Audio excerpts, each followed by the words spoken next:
रजीम बिस्मिल्लाहिर्रहमानिर्रहीम। आज हम ninth class chapter number first matrix और डिटर्मिनेंट्स पढ़ने जा रहे हैं। नाइन्थ क्लास की तमाम एक्सरसाइज जो है ना हमारे चैनल पे आपको मिलेंगी सॉल्व की हुई, और साथ ही साथ बोर्ड के अंदर जो लॉन्ग क्वेश्चन और शॉर्ट क्वेश्चन आते हैं वो भी हम साथ साथ आपको बताते रहेंगे।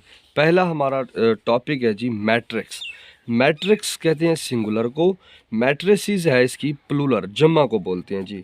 एक से ज़्यादा मैट्रिक्स को हम क्या कहते हैं, मैट्रिसेस कहते हैं। इस सबसे पहले आते हैं इसकी तारीफ़ के ऊपर कि सबसे पहले तो हमें ये पता होना चाहिए कि इसका कंसेप्ट किसने दिया था। इसका कंसेप्ट आर्थर क्ले ने दिया था 1858 के अंदर, 1858 के अंदर, जो एक इंग्लिश मैथमेटिशियन था।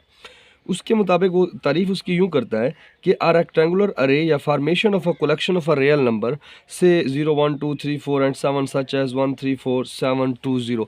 वो कहता है हमारे पास कोई भी रियल नंबर्स हों, अगर हम उसको एक स्क्वायर ब्रैकेट के अंदर बंद कर दें तो हमारे पास वो क्या बन जाता है जी, मैट्रिक्स बन जाता है। क्या बन जाता है, मैट्रिक्स बन जाता है। इसी तरीके से हमारे पास कोई भी हम रियल नंबर्स ले सकते हैं, अगर हम उसको स्क्वायर ब्रैकेट के अंदर बंद कर दें तो हमारे पास वो क्या बन जाता है, मैट्रिक्स बन जाता है। तो सबसे पहले हम बात करते हैं कि कोई भी हम मैट्रिक्स लेते हैं 2 3 4 5। अब इसको हमेशा हमने जब भी नाम देना है कैपिटल अल्फ़ाबेट्स के साथ नाम देना। जैसे मैं इसको नाम दे देता हूँ, कोई भी एम का मैंने नाम दे दिया इसको, इस मैट्रिक्स को हमेशा कैपिटल लेटर यहाँ पे यूज़ करना है। उसके बाद हमने ये देखना इसकी ये 2 3 4 5 जो लिखा हुआ है इसको हम बोलते हैं एंट्रीज, जिसे रुकन बोलते हैं, एलिमेंट्स भी बोलते हैं। तो अगर हम देखें यहाँ पे अगर हम ये देखना चाहें कि इसके अंदर कतारें कितनी हैं और कॉलम कितने हैं, तो हम ये जो हमारे पास ये जो लाइन लगी होती है 2 3, ये हमारे पास क्या होती है, इसको हम रो बोलते हैं। और ये जो हमारे पास 2 4 लिखा हुआ है, ये हमारे पास क्या है, कॉलम है हमारे पास। अगर मैं इसके ऑर्डर की बात करूं कि इसका मर्तबा क्या है, ऑर्डर क्या है इसका, तो ऑर्डर के अंदर हम बेसिकली क्या बताते हैं, ऑर्डर के अंदर हम बताते हैं कि हमारे पास कितनी रोज थी और कितने हमारे पास कॉलम थे। तो हमारे पास यहाँ पे रो कितनी है जी, 2 रो हैं, और हमारे पास कॉलम कितने हैं, वो भी क्या है, 2 हैं।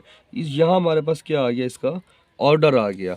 तो ये हमने ऑर्डर भी एक मैट्रिक्स का मालूम कर लिया कि ऑर्डर कैसे, ऑर्डर क्या होता है हमारे पास, एक मैट्रिक्स की जो हमारे पास कतारें और कॉलम होती हैं उसको हम क्या बोलते हैं, ऑर्डर बोलते हैं।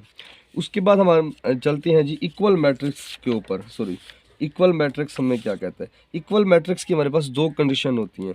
एक हमारे पास वो ये है कि अगर हमारे पास कोई भी 2 मैट्रिक्स हों, ए और बी, और उसका पहले नंबर पे क्या कहता है, उसका ऑर्डर सेम होना चाहिए। उसका पहले नंबर पे क्या है कि ऑर्डर सेम होना चाहिए दोनों मैट्रिक्स का, ए का भी ऑर्डर सेम हो, बी का भी सेम हो।